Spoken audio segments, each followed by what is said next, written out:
Hey, everybody. Today we're doing a portfolio review. I have my friend Mukul here, and we're going to work together to provide some feedback for this designer. So, Mukul, thank you for being on. Do you want to take a second to introduce yourself? My pleasure. Thanks for the invite. Hi, everyone. My name is Makul. I am a lead product designer at Amazon. I've been working here for about 4 years in the mobile shopping space using augmented reality and artificial intelligence.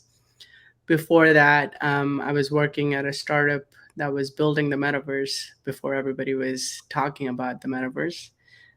So I'm more than happy to be here and provide feedback to younger designers such as Sharon here. All right, awesome. Well, I'm definitely excited to get into this. So, I'll give everyone a little bit of a background here. Sharon is a UI designer or specializes in UI design. And one of her main goals right now is to find clients and projects on Upwork.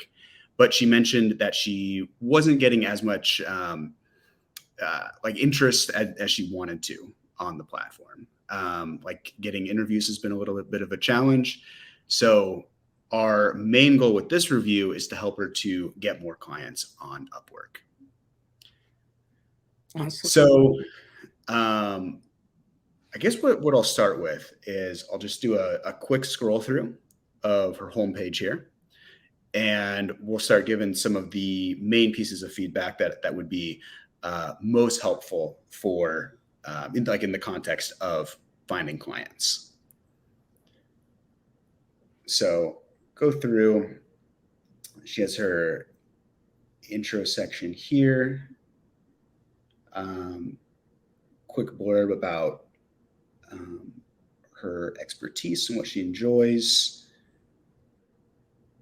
some case studies, services, some information about how she likes to give back to the tech community, her recent designs, articles, and a get in touch section. So I have some thoughts here, but Mukul, I'm curious about what you're thinking so far about this portfolio. Yeah, totally. So a couple things come to mind, and when scrolling through this, and we as designers are very familiar with the concept of visual hierarchy and information architecture. So considering that Sharon is looking for a gig as a UI designer, um, one of the most important things that somebody evaluating that will want to look at her work. So as soon as I land on her page, I see it as a missed opportunity where she's talking about what's her name, an image of her, and what does she do, which is also a little bit.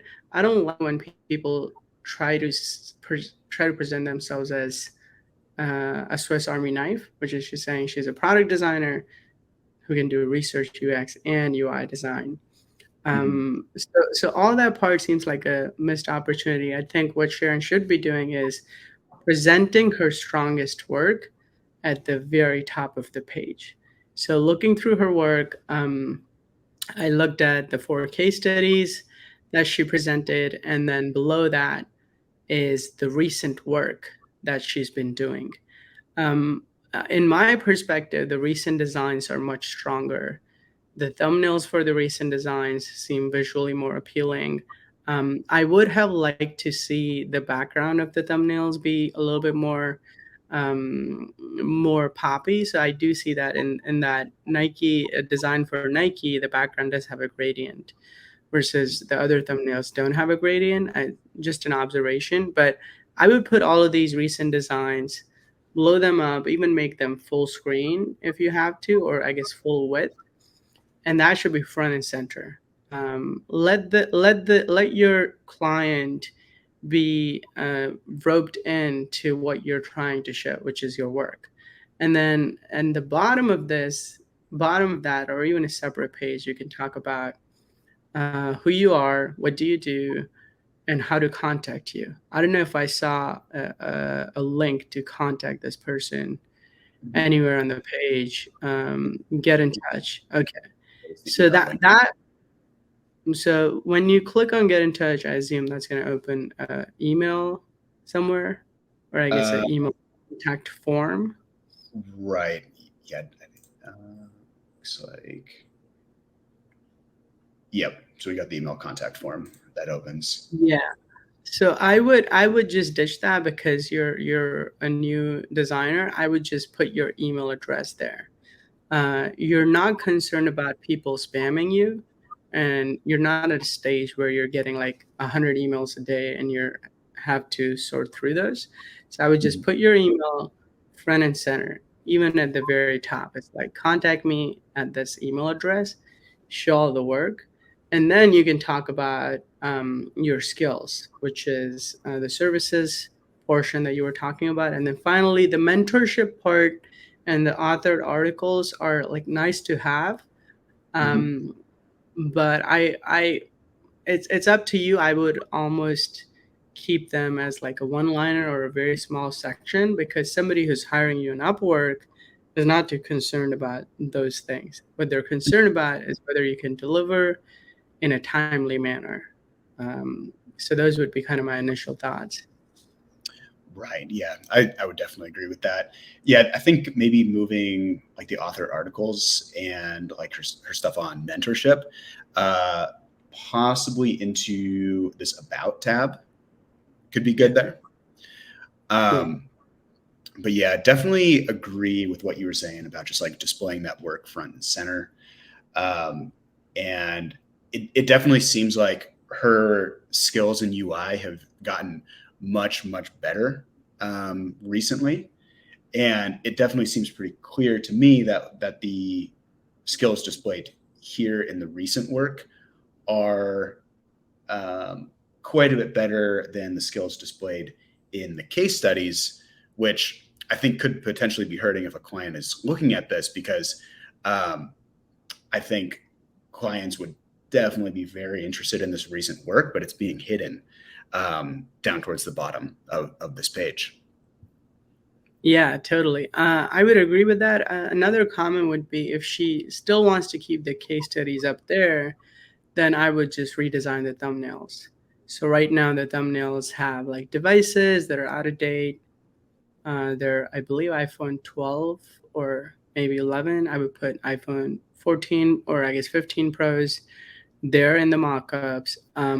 I'm not a fan of this pink palette that's going on the Velvet birthday cake, because the background palette is the same as what's in the screens, and that leads to contrast issues.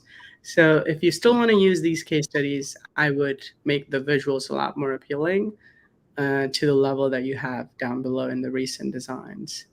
Hmm. Yep, that definitely makes sense to me. Um, so just kind of summarizing that, so the structure that would probably be ideal for her would just be like at the top, just quick blurb about who she is, immediately into the work, and then the contact section right below. Is that what you're thinking? Yeah, and the contact could be in the header too, which is she Mhm. has work about, and then there's just email and say what your email is. You don't have to like hide it behind a link.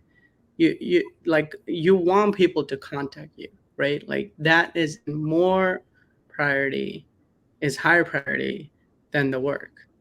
Because Mhm. if the people have to like scroll all the way down and then go through a mail form where I assume you're asking of their name and their contact, why they want to contact you. You get an email and then you reach out to them. That's a lot of friction for them reaching out to you. Just put Mhm. in your email address, and the email address could be a URL that when you click on it, just opens their default mail client. It could be Gmail, it could be, if you're in Mac, it could be Mail, and Mhm. then they can write whatever they want to write. They are aware that you got the email because they hit send, and then they know you got the email. Mhm. So that is, I would recommend.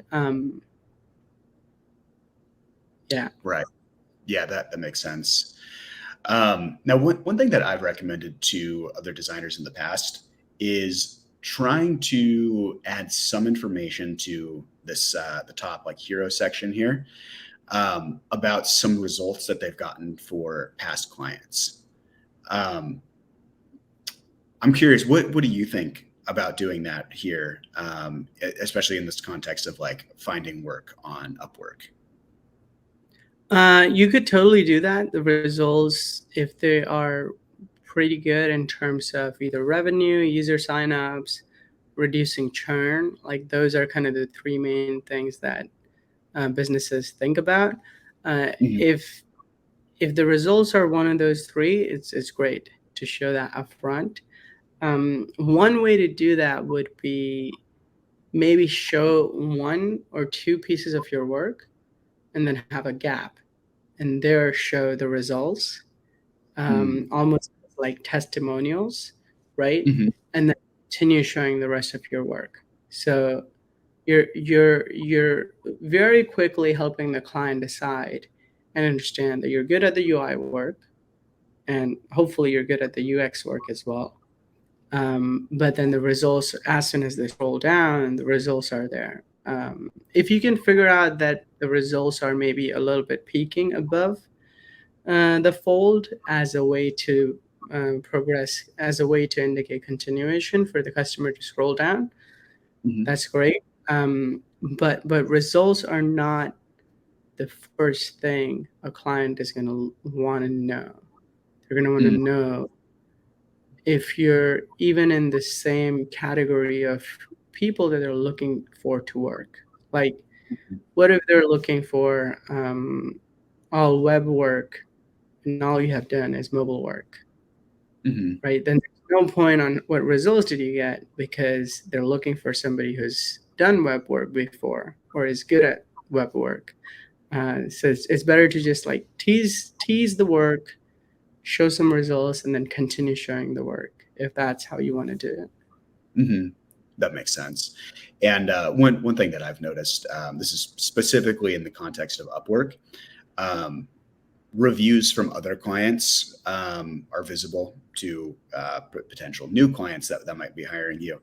And I think that's definitely the most important thing is like having some of their past clients speak to the results that they got on their own. Yeah.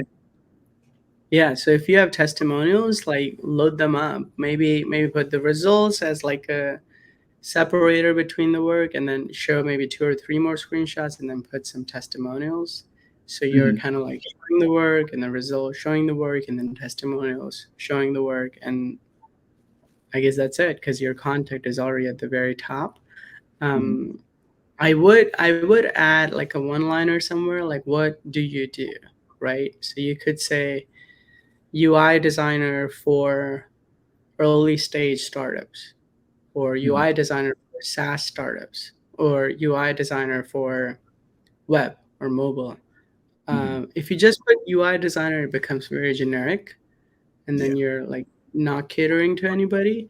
Um, you could decide to not put anything there and just let the client imagine what you do, depending on the thumbnails that you have.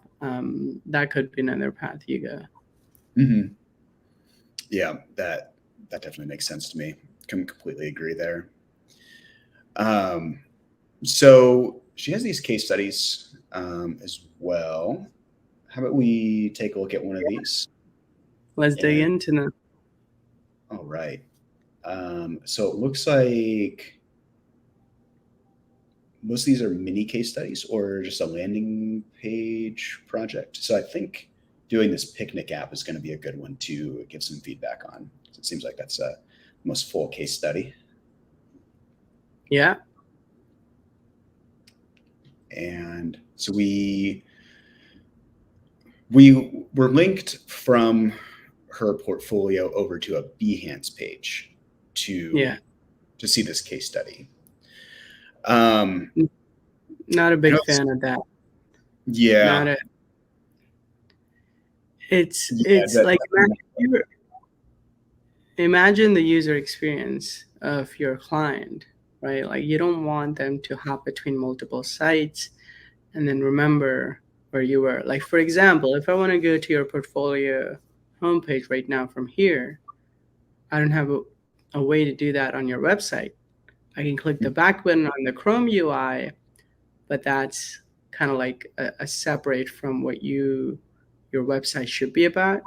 And also, the client has to learn the whole interface of Behance and how it works, which is different than your website. So Right. not all clients are on Behance or even know what Behance is. So that's something that's like a little bit of a trust breaker. They're like, oh, what's this other website? Is it trying to spam me? Is it trying to take my money or email addresses? So that's why like having a contained version of your portfolio. Now, all of your portfolio could be on Behance. That's fine, right? Because then the homepage where the customer lands is the clients are familiar with. They're like, Behance, okay, I know this. I click on this. I know how to navigate between. So that would be kind of my recommendation. What do you think, Kyle? Yeah, I agree with what you were saying. And I would say, just generally speaking, with portfolios, whether you're finding freelance work or looking for a full time job, the client isn't really going to get a full like look at a whole interactive website that you design most of the time, because with like the client work or work with past jobs, they're just relying on screenshots. So they're kind of looking at how your portfolio website works as like a really big sample of like the work that you do as a designer. So I think it's so important to have everything just be really seamless, and the UX of the portfolio is just really dialed in. Yeah, 100%. Mhm. So getting into this case study here, I'll do a quick scroll through like we did with the homepage, and then kind of give some high level feedback here. So we have our screenshots and an intro, an overview of the project, problem and the goal, the design process, research, analysis of results, personas, empathy map, pain points, journey mapping, storyboarding, how might we, information architecture. We get to the prototype, style guide, high fidelity designs, final screens,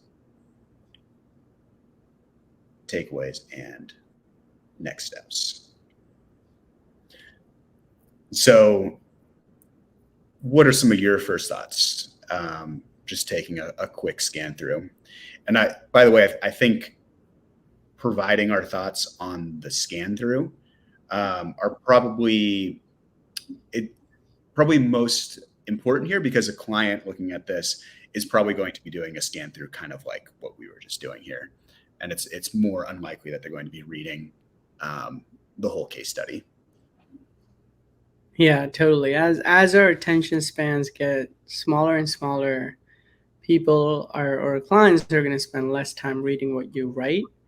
They're going to spend more time looking at your screens, right? So as a UX designer, we like to think that process is king. Showing process like your customer journey maps, personas, research, findings, that's a very like a designer targeted case study. And I think what's missing here is that somebody is not even gonna get to your screens until you've scrolled like 75% of the way through. So you have to hope that they are excited enough to see what you have to show by just those two screens of the phone, on the first landing, right? Even those two screens, I feel a little bit. I feel like they're not correct 3D mockups. It seems like they have been photoshopped on it, which is fine. You can use Photoshop, but there's like plenty of free mockups available where the screen looks like it's actually tilted. If that's what you're going for. I'm not a fan of like tilted screens because the client would have to like either tilt their head or like imagine what it's going to look front on. So that's something that I would, if I was designing the thumbnails for me, they would be just front on, just as Sharon had in the homepage, which is she's just showing the work. The customer or the client doesn't have to like do some complex 3D perspective view to figure out what the work looks like.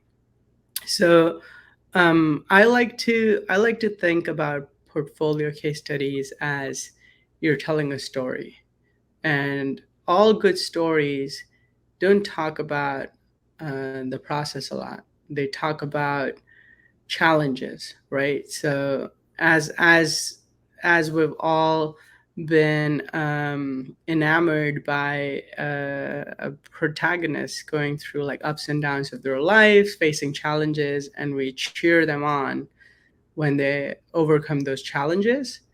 That's kind of the story arc that I want to see in portfolios, which is, hey, this was my initial design, and then there was a big challenge. What was the challenge? And the challenges could be either you couldn't get the client on board with your designs. It could be the developers could not develop it in the time allotted to them. It could be that a competitor came with a similar product, and then you had to change the brand of your app to separate yourself from them. So these are like real life challenges that I want to see. Personas and like research, and I mean research is good. The way that she has presented research, it's not very scannable. I would say the word that you used, Kyle, in the beginning, which is like, is the portfolio scannable? Can I go through like a 10-second scroll and get all the important information out of it? So the important information in the research is that you had 20 respondents for a survey and 4 respondents for an interview. I'm not too concerned about what questions you ask them, right? I'm concerned that you can do research, which is like, okay, you can do surveys, which is a little bit towards quantitative research, and then interviews, which is like qualitative research. So that's good. You could even put those words like qualitative and quantitative research, right? And then you talk about those findings in the challenges, right? So the challenge is the devs told me that they could not build my design. I did some research online and found that this is a particular way to do that. And then I went to the devs and told them, hey, this is how you do this design. Or I showed them a competitor who was doing similar things, and then I just showed them to the devs. They're like, hey, this is possible. It's not completely out of the realm. And they're like, oh, okay, yeah, that makes sense. So like you have the challenge, you have the research, and then you have the outcome. The outcome is the design was implemented as you expected. Analysis of results, I think you have good information in there, but like it should be, again, how did it help you solve the challenge, right? So one of the analysis is where to have tasty and cheap lunch. Well, actually, I don't see what the analysis is. I just see, I guess, what the challenge was that the customer was facing, right? Mm-hmm. So tell me, so this is the challenge, right? Like your client said the customers have to find tasty and cheap lunch easily, fast and affordable. These are just some things that I assume. And then you went to the client, you went to the customers, and then you did some research, and they told you certain things.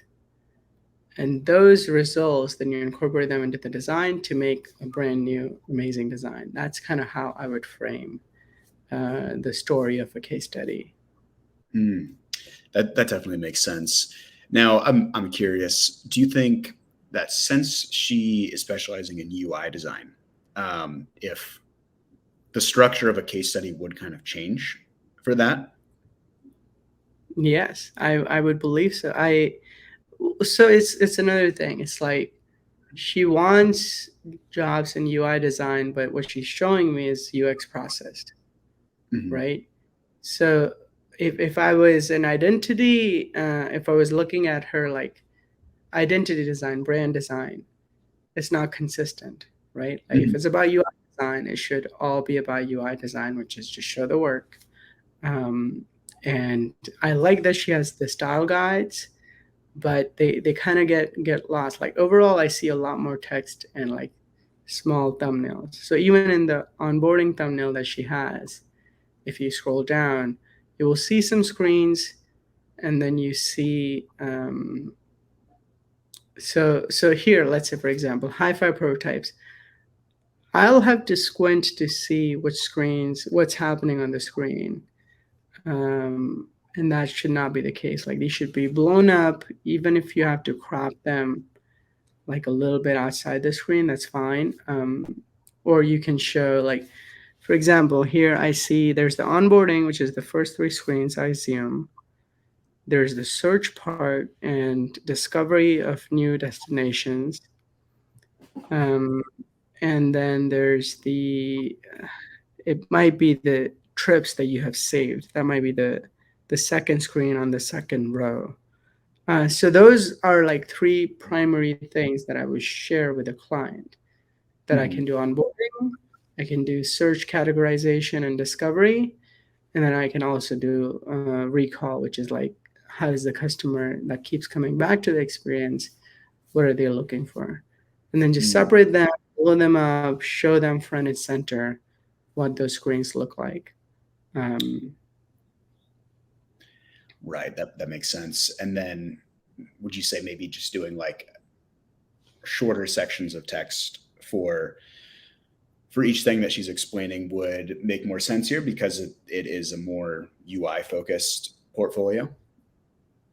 Yeah, so ideally, if you have no text and I still get the story of your case study, you get 100 points from me. Like, imagine if instead of like all this, there's a lot of sections. What if you just create 4 slides? Like, go to Figma, figure out the dimensions of your slide landscape, 16:9, or some aspect ratio, and put the content there. And think about what you can show on those 4 slides. Now, in those 4 slides, there can be text, there could be like arrows pointing at certain elements that you want to show.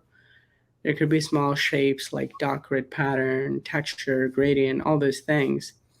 But if those 4 slides can tell me what the work is about, show me the work, have minimal text, like maybe 1 line or 2 lines, like you've done the job. The text is there almost as like somebody who wants to know a little bit more about the work, but the Mhm. work is the primary, meaning the screens are the primary deliverable that you're going to give to your client as a UI designer. So that should be upfront. Even the style guide, I think the style guide is good. It could be made to look a little bit more visually appealing. So for example, here, like I don't see a lot of like spacing guidelines. Like the colors are locked up together with the text block, right? There should be like a little bit more separation between them to indicate that, hey, this is the color section, this is the font section. Um, yeah, yeah. I think showing different components that were used in the app. I mean, not everything, but just some of like the main components that were most commonly used would be really good there as well. Yeah, like are you imagining like UI components that she made using these Oh, yeah, I guides? was. I realize this is a style guide, not like talking about the design system. So I actually take back what I said there, but that could also be a good thing to include in a portfolio. Yeah, yeah. And another one would be like alternative universes, meaning what is another option that you tried?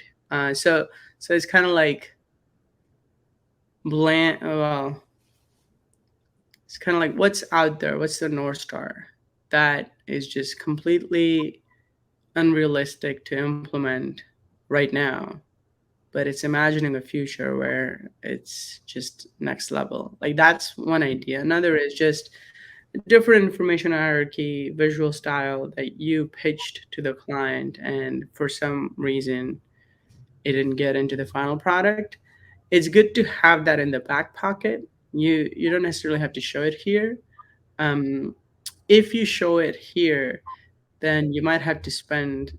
I would recommend spending some time to make it look visually appealing, because a Hmm. lot of the times, because those are alternative solutions that we pitched and they didn't get approved, we didn't spend a lot of time making them look good because we're looking for early feedback. So we just make some wireframes or we just make some low fidelity mocks.